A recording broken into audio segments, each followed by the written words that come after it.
तस्वीर दिखा रहे हैं। सीज फायर लागू होने के कुछ ही घंटों बाद ईरान ने इजराइल पर ताजा मिसाइल हमले किए हैं। बेशरवा शहर में 7 मंजिला इमारत पर सीधा हमला हुआ है, जिसमें 13 लोगों की जान चली गई है और 30 से ज्यादा लोग घायल बताए जा रहे हैं। ईरान ने 6 राउंड में कुल 12 मिसाइलें दागी हैं। ये खास रिपोर्ट देखिए।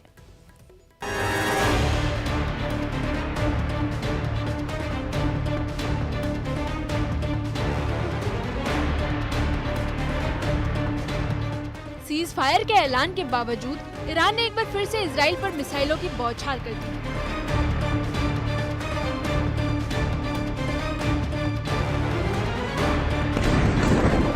ईरान ने इजराइल के मध्य और दक्षिणी हिस्सों को निशाना बनाते हुए लगातार मिसाइलें दागी।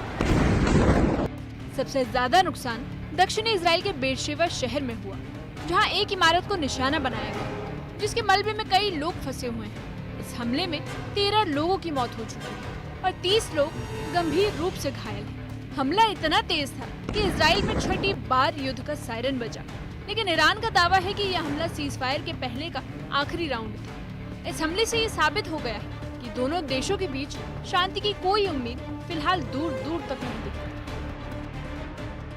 ये वाला एरिया ज्यादा मैं समझता हूँ कि शायद टारगेट पे नहीं होगा, लेकिन रेड लाइट वहाँ पे आप देख सकते हैं। ये लाइट फिर क्विकली बजती है। ये देख सकते हैं। इसका मतलब है कि अभी भी खतरा लगातार बना हुआ है। जब ये स्टॉप हो जाएगा उसके बाद हम ये कह सकते हैं। ये पुलिस पोस्ट है और पुलिस पोस्ट में देखिए ये मार्क जो है, इसका मतलब है कि यहाँ पे अभी हालात ख़राब हो सकते हैं, यानी अभी धमाके हो सकते हैं। और इसी तरीके के फ्लैश जो है काफ़ी जगहों पे होते हैं जब ये सायरन बजती है। तो फिलहाल इसराइल में क्या हाल है वो आप देख सकते हैं, क्योंकि ईरान की तरफ से मिसाइल अटैक लॉन्च किया गया और मिसाइल फटे भी, जो मैंने यहाँ पे आवाज़ सुनी और दर्शकों ने ये सब कुछ लाइव देखा। तो हम इर्द गिर्द देख रहे हैं, मैं दिखाने की कोशिश करूँगा। तो आपको इस टेलीव्यू में इस वक्त कोई भी आदमी इर्द गिर्द नहीं दिखेगा, सिर्फ न्यूज़ 18 इंडिया की टीम यहाँ पर मौजूद है। देख सकते हैं आप, सन्नाटा छा गया क्योंकि खतरे की निशानी दी गई है, खतरे की घंटी बज गई है और अब यहाँ पे हमें यही दिख रहा है। फिर से मैं दिखाना चाहूँगा, ये देख सकते हैं, ये वो मार्क है जहाँ पे इंटरसेप्ट किया गया इन मिसाइल्स को ज़ोरदार धमाकों से। यहाँ पे ये एरिया जो है ये हिल गया, तो ऐसा समझा जा रहा है कि इसी एरिया के करीब अटैक किया गया था। लेकिन जैसा मैंने कहा कि जब सायरन्स बजती हैं, कि अगर यहाँ पे ये अंडरग्राउंड बंकर्स नहीं होते, सायरन सिस्टम नहीं होता, न जाने कितनी यहाँ पे तबाही हुई होती, बहुत लोगों की मौत हुई होती ये सायरन्स के कारण। और साथ ही जो यहाँ पे बंकर अवेलेबल हैं उनके कारण ही लोग बच पा रहे हैं। नहीं तो यहाँ पे जिस तरीके के हालात हैं, जिस तरीके से बैलिस्टिक मिसाइल का लगातार हमला ईरान की तरफ से किया जाता है, उसमें यहाँ पे बहुत बड़ी तबाही ज़रूर हुई है, लेकिन ज़्यादा प्रॉपर्टी डैमेज है और काफ़ी सारे लोग ज़ख्मी भी हुए हैं। लेकिन अभी उस तरीके का डेथ टोल यहाँ पे नहीं देखा जा रहा है जितना ईरान में देखा जा रहा है। तो ऐसे में हालात लेकिन बिल्कुल कशीदा। ये जो आप देख रहे हैं ये लगातार हमें बता रहा है कि अभी डेंजर सायरन, ये जो साइन है वो रुका नहीं है, डेंजर साइन जारी है। ईरान और इजराइल के बीच संघर्ष का यह नया मोड़ सीज फायर के ऐलान के बाद सामने आया है।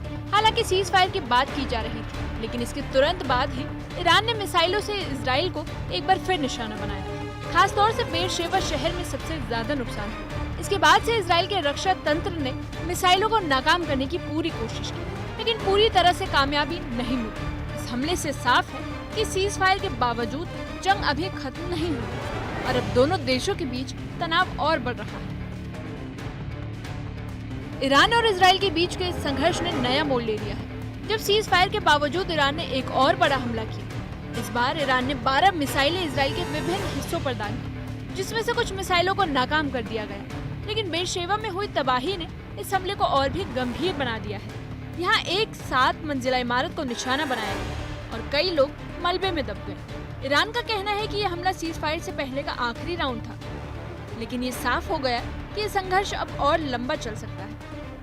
इजराइल ने इस हमले का जवाब देने के लिए पूरी ताकत झोंकी है, लेकिन अब ये कहना मुश्किल है कि दोनों देशों के बीच शांति कब बहाल होगी।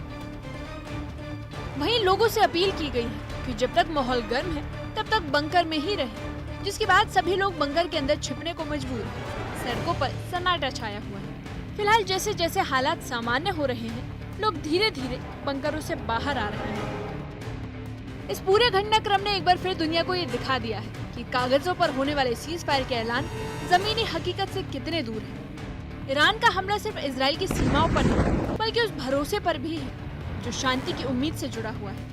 पेशेवा की 7 मंजिला इमारत की मलबे में दबी जिंदगियां इस बात की गवाही दे रही हैं कि जंग का कोई आखिरी राउंड नहीं होता। हर मिसाइल के बाद एक नई जंग जन्म लेती है। अब सवाल सिर्फ जवाबी कार्रवाई का नहीं, बल्कि इस जंग के खत्म होने की उम्मीद का है, जो फिलहाल कहीं नजर नहीं आता। क्या ये संघर्ष थमेगा या फिर सीज फायर एक बार फिर सिर्फ एक छलावा बनकर रह जाएगा? दुनिया की निगाहें अब इसी सवाल पर टिकी हैं। न्यूज़ 18 के लिए